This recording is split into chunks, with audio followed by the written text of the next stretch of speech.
The Siege Perilous is all the rage these days for Betsy Braddock and her Knights of X. Betsy has been tasked by Roma to track down the mystical amulet that has been misplaced somewhere in Otherworld, but as she and her knights hunt for it, so too do Merlin and his evil forces. Roma told Betsy that the only way she can get back to Krakoa is through finding the siege, while simultaneously needing it in order to call in reinforcements to stop Merlin's mutant genocide throughout the Ten Kingdoms. Merlin's need for the siege isn't as perilous, however, and he simply wants to use it to purge the X gene from one of Betsy's own Knights of X, namely King Arthur's son, Mordred. The Siege Perilous has famously been used to transform people in the past, as traveling through its mystical gate does just that. The cosmic forces within it weigh the choices the individual has made throughout their life, both good and bad, and then spits the person out the other end, reborn and ready to live a brand new kind of life. Sometimes these people come out naked and amnesiac, other times they simply transform into a more powerful version of themselves. But whatever the result, the Siege Perilous is notable for dramatically changing the course of that person's life and sending them on a whole new path. Lots of people, including lots of X-Men, have chanced traveling through the Siege Perilous, and usually to escape certain death, but the end results have been mixed and varied in terms of whether it was a good idea or not. In this video, we're going to take a look at everyone's lives post-traveling through the siege and decide if going through it was a good idea or a bad idea given whatever happened to them. Brian Braddock. If we're considering the siege in all of its forms, and not just the usual fiendishly looking gold-plated amulet portal that it usually shows up like, then technically the first person to quote-unquote travel through the Siege Perilous was Brian Braddock in Captain Britain #1. Here the siege showed up as a circle of stones, and Brian, who was on the brink of death, had a choice to either take the Amulet of Right or the Sword of Might in order to decide his new destiny.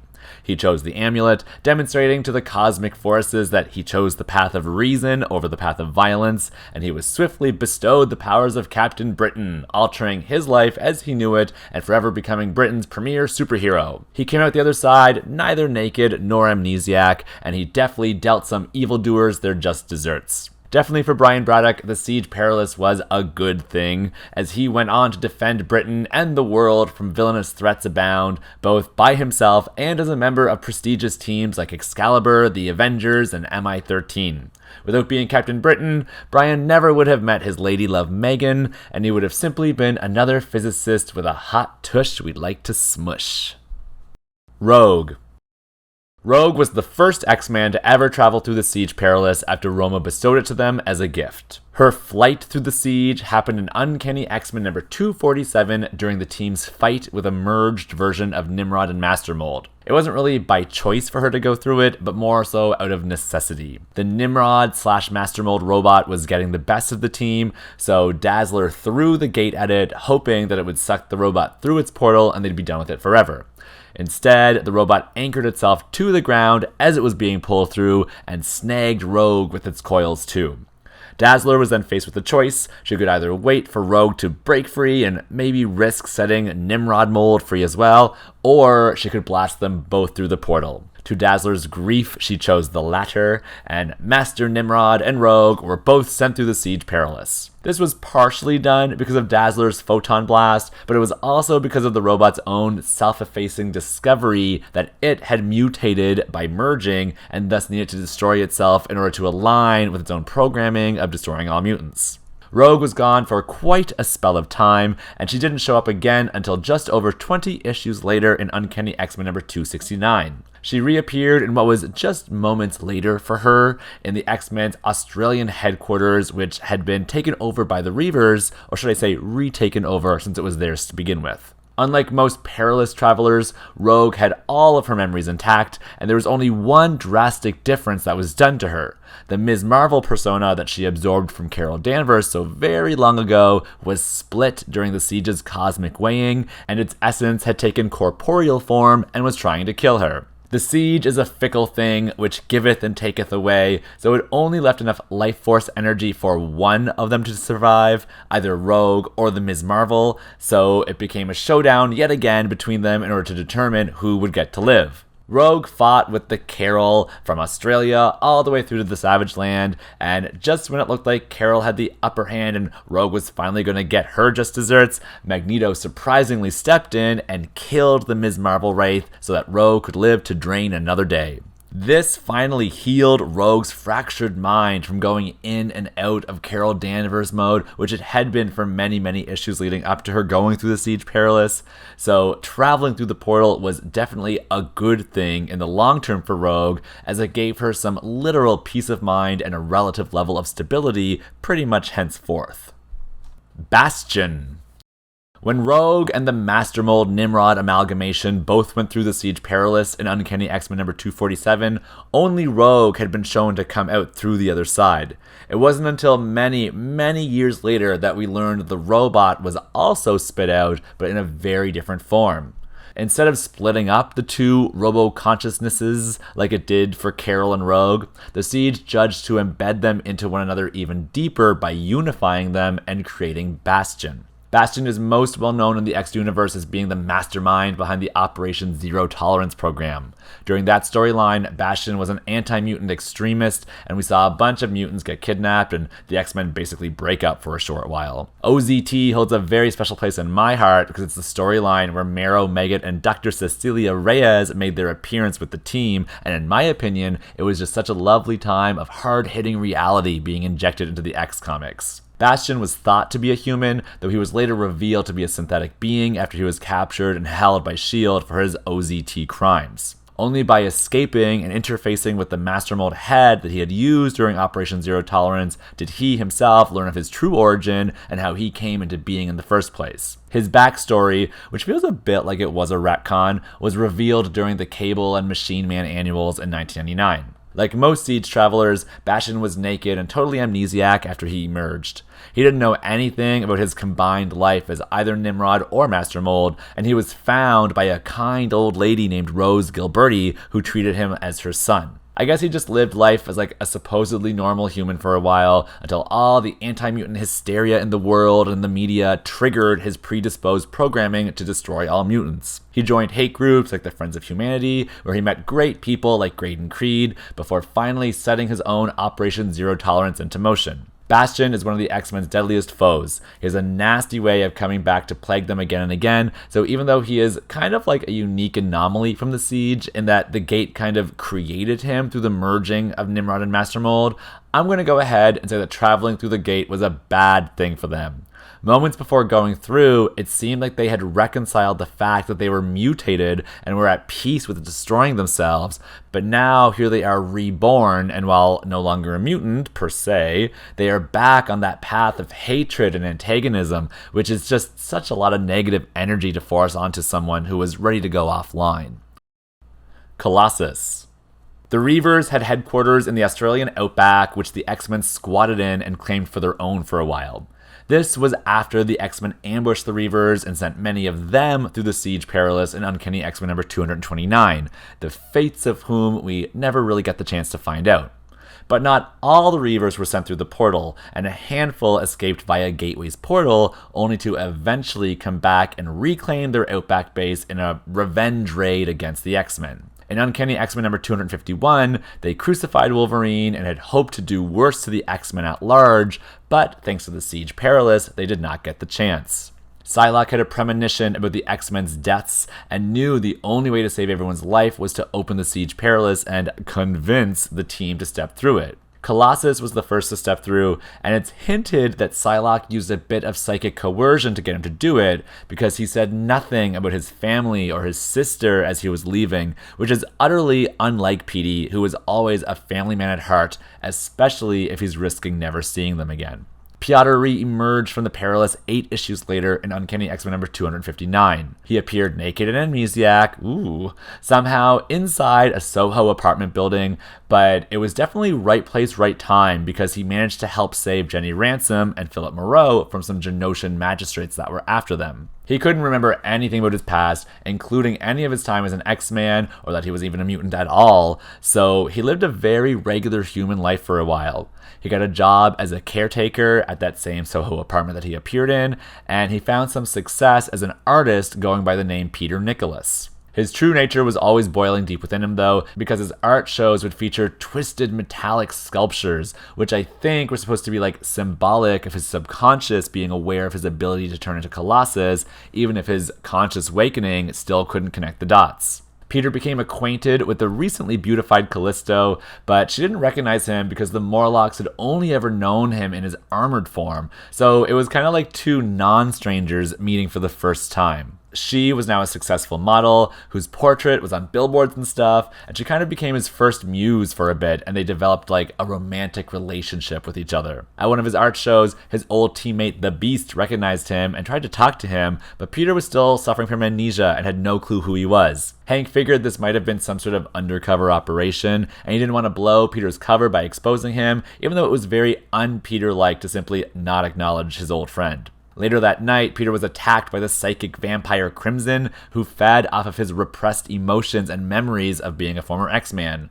For a brief moment, he remembered his past, but the Beast jumped into action and saved him, and as Crimson escaped, Peter forgot everything again, and it was clear to Hank that he was suffering from an authentic amnesia. Peter's human life was never peaceful, though, because he got embroiled with even more superhuman drama after he and the beautiful Callisto were kidnapped by Mask and the Morlocks. It was Mask who had beautified Callisto in the first place in an effort to torture her, but seeing as how she was now happy, he decided to torture her love muffin, Peter Nicholas, instead. He clocked how similar Peter looked to Colossus and decided to make his skin look just like Colossus's armored form. Mask was still under the delusion that the X-Men were dead after their televised battle with the adversary during the Fall of the Mutant storyline, so even though he clocked how similar Peter looked to Colossus, he didn't actually think this was the real Colossus. But inspiration strikes where it strikes, and Mask morphed his skin to look like Colossus, even if it wasn't him.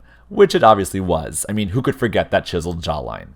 Mask's manipulation sort of helped to re-trigger Colossus's mutant power, though, because later, as he and Callisto were fighting off the Morlocks to escape, Mask tried to stab Peter, but the blade didn't pierce his skin because his actual armored form had kicked in and saved him from it. One would think that Peter would figure this out, but because Peter was already reshaped by Mask to look like he was wearing armor, no one was more the wiser that he had a mutant ability, including Peter himself, and he just chalked his survival up to adrenaline. Peter and Callisto were saved from the Morlocks by Jean and Forge, who of course recognized Colossus right away, but much like how the Beast didn't know what was up with his memory, they too didn't know how to address it, and they decided to just let him live his new life since he looked so happy. He had a budding romance with Callisto, had good friends in Jenny and Philip, so why ruin all that by dragging him back into the mutant melodrama of the X-Men? Peter and Callisto decided to try to live happily ever after with one another, and they did for a little while. His last appearance as a tortured artist, Peter Nicholas, was in Uncanny X-Men number 264, and he wouldn't show up again until Uncanny X-Men number 277 during the Muir Island saga. At some point between all those issues, he had fallen under the thrall of the Shadow King, who unlocked his mutant potential as Colossus and was using him to attack the New Mutants dance instructor Stevie Hunter, whom the Shadow King needed in order to safely make his way through the mansion security system so that he could kill Professor X. The Shadow King was possessing everyone around this time, and many of the X-Men had already fallen at the hands of Moira McTaggart's possessed Muir Island X-Men. I mean, bless Stevie's little heart for putting up a fight against Colossus, but she never really stood a chance here, and ultimately she indirectly led him directly to Xavier. Shadow King commanded Colossus to attack both Stevie and Charles, and I can't imagine how terrifying it must have been for these two rather frail individuals to see the behemoth of Colossus coming at them. They did manage to apprehend him with the mansion security system for a bit, but you can't keep a hunk like Peter down for long, and just as he was ready to strike a killing blow to Stevie Hunter, Professor X finally managed to hijack his mind and ward off the Shadow King's nasty influence. In order to do this, though, Charles had to undo the Siege Perilous' amnesia and unlock all of Colossus' memories, including those of being an X-Man. This restored Peter's sense of self, and combined with Professor X's strength of mind, together they purged his consciousness of the Shadow King's influence. Colossus then swiftly rejoined the X-Men as they split into their iconic 90s blue and gold teams, and the rest is history. Obviously, everything worked out well for Colossus, as he is still one of the most popular characters in the comic books today, But I'm torn in considering if the Siege Perilous was good or bad for him. It gave him the chance to live life as an artist, which is nice because we know how much he loves art, but being a famous art superstar was never really on his bucket list. Peter's heart is always back home, mowing the Russian countryside with his family, so even though the cosmic awareness within the Siege Perilous was kind enough to bestow him this glitzy fate, it was so asynchronous with the Peter who we knew that it made him feel a bit vacuous to me. It was clear through his twisted and tormented sculptures that he was never truly experiencing an inward sense of peace either.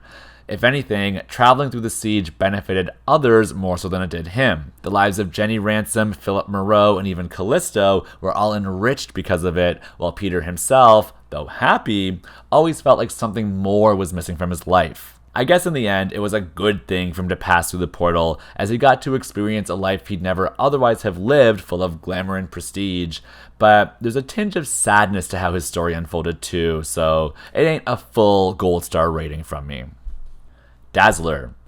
Dazzler was the next X-Man to travel through the Siege Perilous after Colossus. She did so in the same issue of Uncanny X-Men number 251 as the Reavers were closing in on the X-Men. She was super nervous about it though, and to her credit, she equated going through the portal as turning tail and giving up, which she thought was counterintuitive to the X-Men's mission statement. I like to think that this sudden burst of heroic energy was because she had really started to vibe with being a superhero.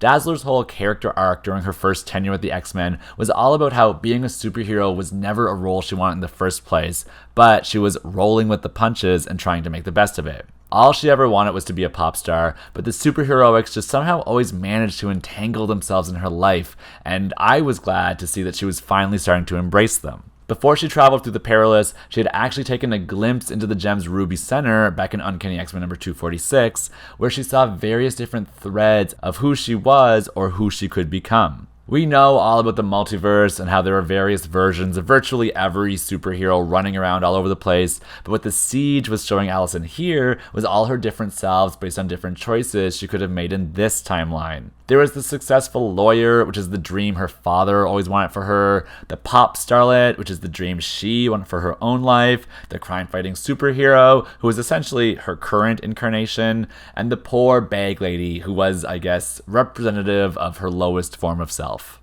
Dazzler didn't do anything about these visions at the time, but I like to believe that her hesitating to go through the Siege Perilous was purely for heroic duty reasons and not for selfish, self-serving reasons, like her not wanting to come out the other side as one of the more undesirable visions she saw of herself. But whether she just sucked it up and jumped through, or if Psylocke gave her a mental push too, Daz stepped through the portal and she re-emerged in the same issue as Colossus in Uncanny X-Men number 259. She was found washed up on a Malibu beach by Lila Cheney's bodyguard Guido on the shore of Lila's sentient mansion. Like Colossus, Dazzler was totally amnesiac of the life she led before, but unlike him, she had people within her immediate vicinity who remembered not only her, but also the career she had before giving it up to join the X-Men. She was in a band with Lila for a time, and there was enough old memorabilia around the house for Allison to paint a portrait of exactly who she was, even if she couldn't exactly remember. She learned she was a pop star, and a mutant, and a member of the X-Men, so she really got a head start on regaining her life. But even with all these triggers and clues about who she was, and even with the full use of her mutant powers at her disposal, she didn't remember anything of her life before, and she casually adopted the nickname Skippy, claiming to be Allison Blair's evil twin when people recognized her, though I don't think anyone was really buying that.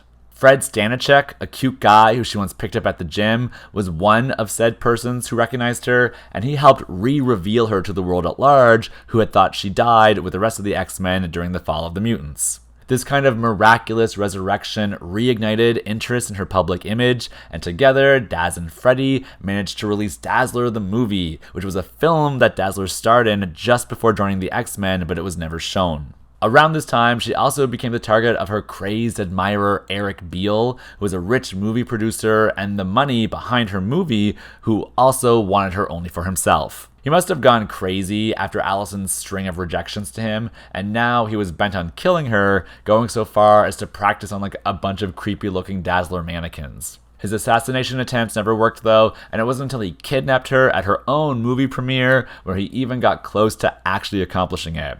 But luckily for Allison, her superhero muscle memory shone through, and she managed to defend herself from her would-be killer, even though she had no memory of who Eric was, which, let's be real, probably only served to enrage him further. Using her powers, she finally calmed him down and helped him see the beauty in life, I guess curing him of his crazed obsession, and thus giving her own life some purpose beyond being a glitzy, glamorous movie star again, those same superheroic feelings the Siege Perilous buried, bubbling back up to the surface once more. Allie hid out at Lila's for a bit, the two of them brainstorming ways to get her memories back, when they were suddenly interrupted by Longshot, who came crashing through the window. Having served on the same Outback X-Men team as Allison, but having left it before they all traveled through the Siege Perilous, his memory was totally intact, and so he recognized Allison immediately. But of course, she had no clue who he was, not that there was any time for introductions anyway, because Spiral was hot on his trail. Before things could get chaotic, Lila teleported all three of them away to supposed safety, though Mojo's mystical interference made sure they wound up in his realm. Allison joined Longshot's rebel war against Mojo, her memories still evading her, but her sense of superheroics being strong enough to urge her into staying and helping. As it would turn out, her memories just needed some familiar territory, as the closer she got to Longshot, the more they came back to her, until they rekindled their romance together and she remembered her pre-Siege Perilous life completely. Allison mostly stayed off-panel in the Mojo world while she fought at Longshot's side, though she briefly reunited with the X-Men when she sought their help in overthrowing Mojo's rule. After successfully doing so, she decided to stay in the Mojoverse with Longshot instead of going back with the X-Men so that she and he could have their own sort of weird happily ever after now that her memories of who she was were fully restored to her. We would only see glimpses of Dazzler here and there throughout pretty much all of the 90s and early 2000s, and it wasn't until New Excalibur in 2005 when she would show up again on the regular. She's been more or less a mainstay with the X-Men ever since then, but damn, there is a big black hole in her chronology due to the Mojo World Wars. Even though Dazzler got to briefly experience the glitzy Hollywood lifestyle after her Siege Perilous moment, I really don't think traveling through it did her any favors. She came out of it a bit colder than when she went in it, and she demonstrated a sort of apathy towards most things, lacking that sparkle that really made Allison shine. Not only that, but she was also basically shelved as a character for the better part of 15 years, barely inching in a cameo here and there to let people know she was still alive. Dazzler's dazzling personality returned with her memories, but all in all, when I think of how on the up and up Dazzler's character was in the Outback days, I have to say that traveling through the Siege Perilous was not good for her and her trajectory. Even though I loved the stories I did see of her in the Mojoverse, that whole stint kept her from being in the comics, and it might not even have had to happen at all if it hadn't been for that damn Siege Perilous. Havok. Havok was the last of the X-Men for Psylocke to have to psychically convince to go through the Siege Perilous in Uncanny X-Men number 251. It's only through having to convince Havok that we truly learned that Psylocke had been mentally pushing them, as we see the psychic manifestation of her ability while she's trying to convince him. Havok really got a raw deal with the Siege Perilous. It seems like he's always the Summers brother who gets stuck with the short straw, and this little trip through mystical space and time was no exception for him. It took almost 20 issues before Havok would show up again, and in Uncanny X-Men number 270, he finally did, but it was certainly not as the hero that everyone remembered him as. Genosha had partnered with the crazy Cameron Hodge and his anti-mutant hate organization, The Right, and were going around stealing mutants to turn them into Genoshan slave mutates. Somehow, Havok had joined the ranks of the militant Genoshan magistrates, and he was among the crew who ransacked the mansion and kidnapped Storm, Boom Boom, Richter, and Wolfsbane to bring them back to Genosha for some gene-engineering. Storm was the first one to recognize Alex, but she was brainwashed into servitude before she had the chance to tell anyone about it. Later, when all the X-teams teamed up to rescue their captured teammates, the magistrates ambushed them and a fracas broke out, inevitably revealing to Cyclops that Alex was among the enemy ranks. Cyclops literally tried to knock some sense into Alex, but his amnesia from the Perilous, mixed with whatever sort of indoctrination the Genoshan government did to him, was far too strong. He really believed he was a born and raised Genoshan, and before Psyche could get through to him, Alex and the magistrates teleported away. He continued to defend Genosha, exposing Psylocke and Wolverine's bluff after they snuck into the headquarters as magistrates themselves. Again, the former teammates were shocked to see that Havok was working for the enemy, and by now, all the X-people basically knew he was a traitor. After a bit of a scuffle, Psylocke hit Alex with her psychic knife, hoping that it would scramble whatever was going on in his head and help him remember the hero that he was. It didn't do the trick though, and Alex was still under his cloud of confusion until he came across Cyclops a second time, who was now posing as a mutate slave. This time, Scotty used words instead of blows to try to get through to his little brother, including recollecting with him the most traumatizing experience of their lives of when they were kids and had to parachute out of a burning plane. Turns out, a little trauma is all it took, as Alex's memories all came back to him now and realized that his mind was all fudged up. There was no time for a teary brotherly reunion though, and Alex had to maintain his cover as a Genosian magistrate by shooting and jailing Cyclops or else risking them both being captured. He maintained his charade, even as all the other X-Men were captured too, until he could take it no more and he revealed to Hodge and to everyone else that he was once more playing on the side of the Angels. He joined the X-Men in fighting Hodge and teamed with his brother to blow the Extinction Agenda headquarters to smithereens with some of those juicy Summers mutant power signatures. Reunited with the X-Men and with his memories that were removed from the Siege Perilous back intact, Havok went on to lead the reformed government X-Factor team and had the best hair in the business for the better part of a decade or so. He's remained a mainstay of the X-Comics pretty much ever since, and has actually just been confirmed to be a new member of the latest and greatest incarnation of the X-Men over on Krakoa.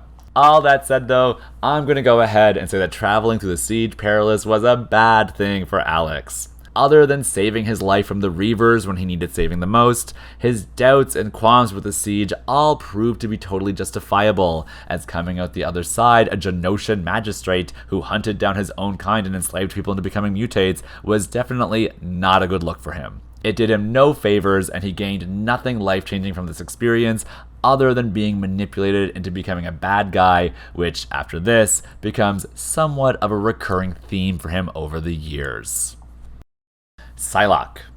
The last X-Men to travel through the Siege Perilous in Uncanny X-Men number 251 was Psylocke. After convincing the rest of the team to do so, Betsy steps through the Siege's portal herself just as the Reavers finally finish running up that hill, and she goads that they'll be killing no X-Man today. The gate then closes, and Donald Pierce crushes the gem in frustration that he missed his chance to kill them. Psylocke's re-emergence from the portal is a bit messy, but for chronology's sake, we'll just start at the beginning of it all. She showed up again only a few issues later in Uncanny X-Men number 255, having been found amnesiac on the shores of the South China Sea. She was found by the evil Japanese ninja assassin group The Hand, and was presented to one of their leaders, Matsuo Tsuruyaba, who recognized her immediately. Matsuo presented Betsy as a present to the Mandarin, and through some reshaping and mind warping courtesy of Spiral, Betsy was changed in body and mind and was programmed to become the Mandarin's most lethal assassin, Lady Mandarin. The process of Betsy's reconfiguration required her to kill her former teammates and foes within her own mindscape, essentially wiping whatever influence her old heroic self could ever have over her until she was fully committed in servitude to the Mandarin.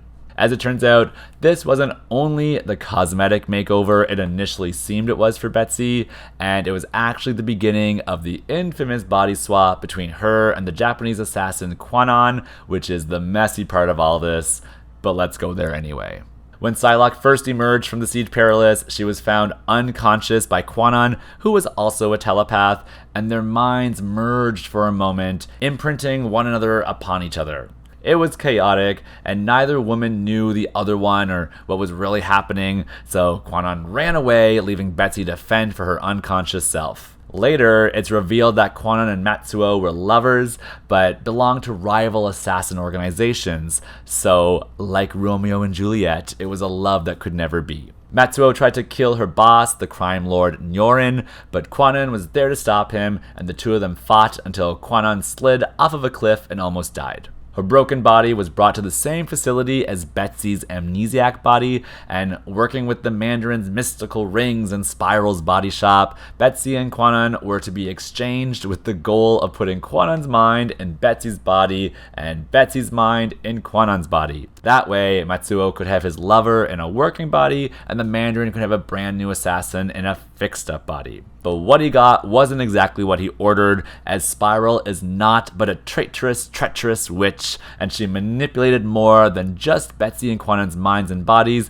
and in fact put aspects of their souls inside each other too. The end result was two people that were both and neither Betsy and Quanon, which became starkly evident to Matsuo when he tried to reunite with who he thought the new Quanon was. Neither Quanon nor Betsy were aware that this had happened to them until much later, when Quanon in Betsy's old body showed up on the X-Men's doorstep claiming to be the real Betsy Braddock, but that's getting way too off topic now to delve into. Psylocke's transformation into the Lady Mandarin in Quanon's body was a total success. She developed Quanon's ninja skills overnight, and she grew colder and more severe, which is presumably Quanon's personality traits being brought to the forefront. This is also when Psylocke developed her signature psychic knife power, which is the focused totality of her psychic abilities, in case you didn't know. She aided the Mandarin in unifying the Hong Kong crime lords to work under his rule, and eventually she came into conflict with Wolverine and Jubilee, who were there to investigate just what the Mandarin was up to.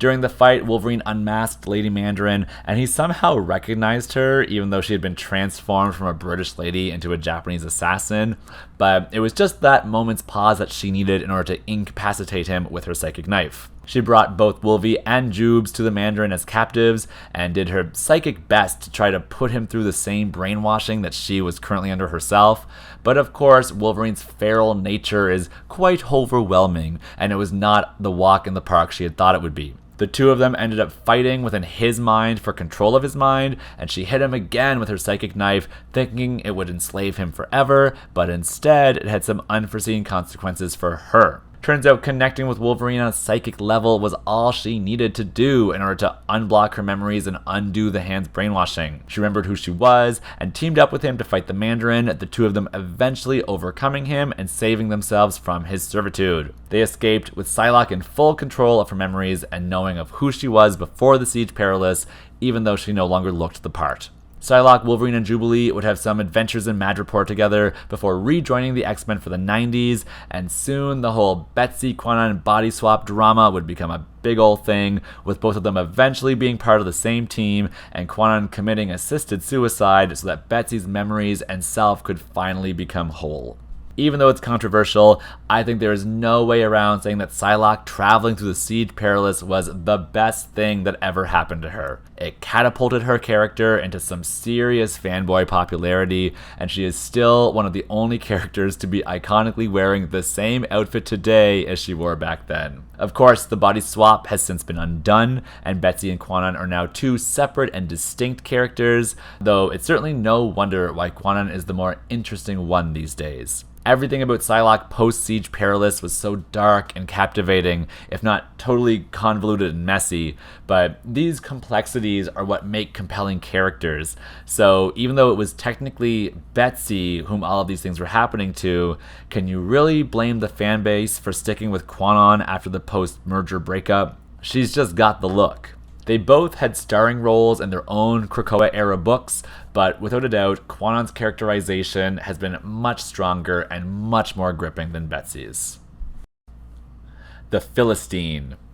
The Siege Perilous was next used many years later in Wolverine and the X-Men's Hellfire Saga story arc. In issue number 32, we are introduced to an archaeologist who finds the siege hidden underneath Stonehenge. He steps through it and transforms himself into a super being called the Philistine. Unlike the previous times the siege was used, his memory wasn't wiped clean, nor did it send him on a journey across the world. He emerged from it immediately and in the same spot, though he was fundamentally changed in a way that others weren't. After going into the siege, he was granted superhuman powers and he became somehow tied to the siege as its guardian.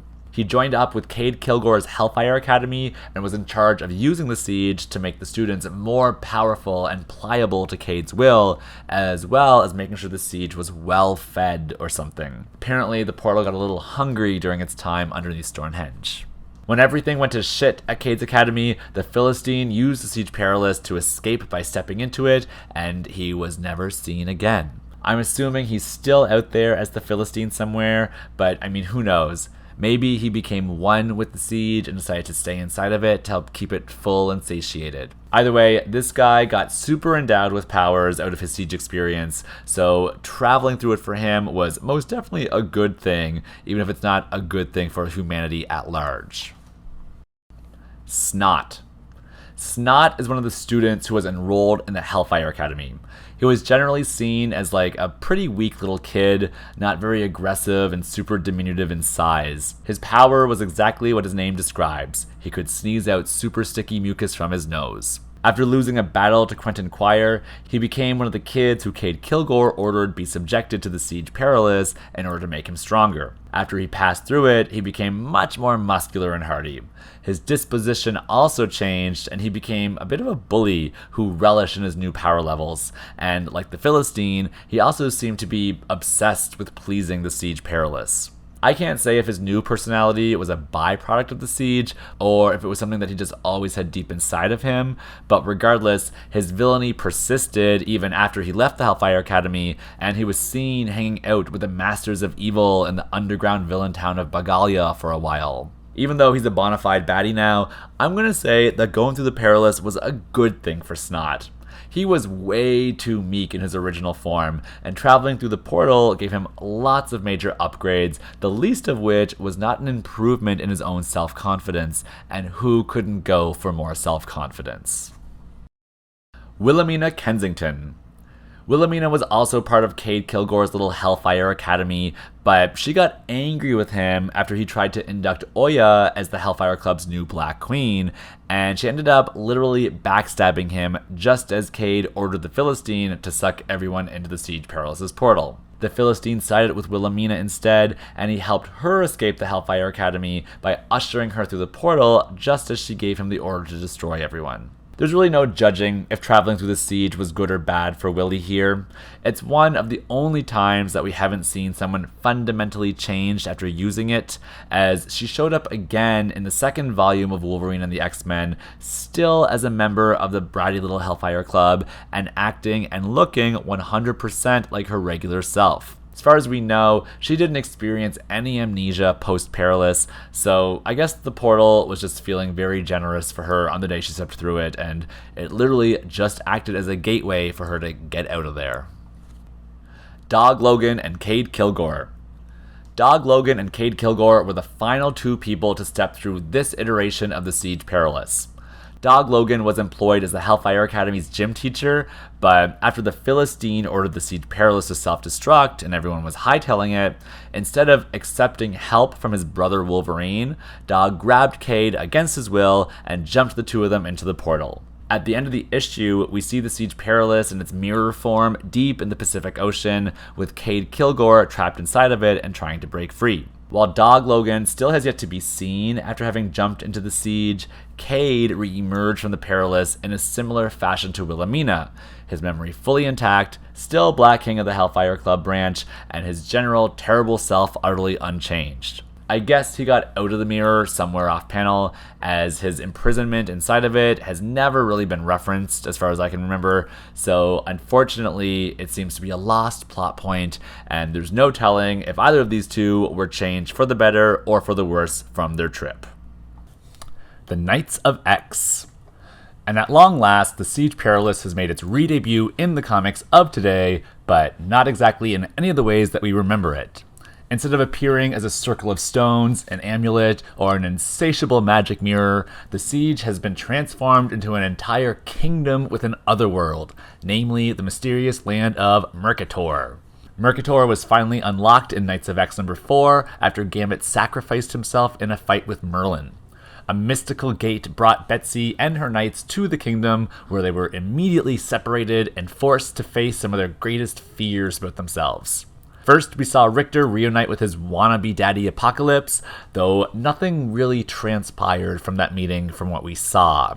First, it did look like the knights were seeing their heart's desires, as Megan's vision saw her reuniting with her husband Brian, but things quickly turned sour after he tried silencing her. It became apparent that things weren't quite as they seemed here, and everybody's meetups got a little wonky. Mordred fought with his father King Arthur, who claimed to never have loved him, while Betsy went head-to-head against her own Captain Britain-Corps, who were highlighting a few of her shortcomings as CB thus far. Shatterstar was in an arena fighting against his fellow Mojo Stars, Spiral and Adam X, and Bay was back at her X of Swords wedding with Doug, but instead of marrying him, she goes in to kill him.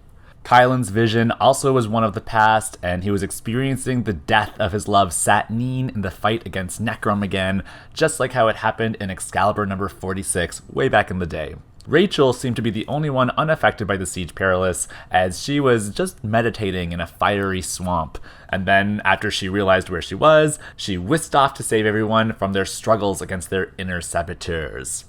At the end of the day, everyone was pretty unchanged from their experiences, or at least that's how it seems thus far. They haven't exactly made it out of the Siege Perilous yet, so there still could be some sort of transformation to come. I'll also note that Arthur's forces traveled through the same gate as Betsy's crew and arrived in Mercator as well, though instead of facing their individual journeys, they were greeted by the king of the land, Mr. M, who maybe killed them. It's hard to really say exactly what happened there. He pushed them down into the swamp, so maybe next issue we'll see some of their journeys, but right now it's still unknown.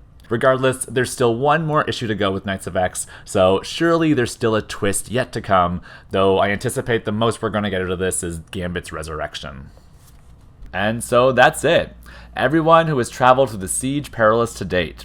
If you like this video, please check out my channel for more like it. There's all kinds of X-Men content there, from reviews to rankings to general ruminations, so I'm sure you'll find something you like in one dark corner or another. You can also join me on social media for daily panel scans and quippy commentary, where I either make fun of our favorite mutants or pose a seriously thought-provoking special question like, how expensive is Emma's dry cleaning bill for real? I want to thank you for spending some time with me here today, and please be sure to come back again soon for more great X-Mentations.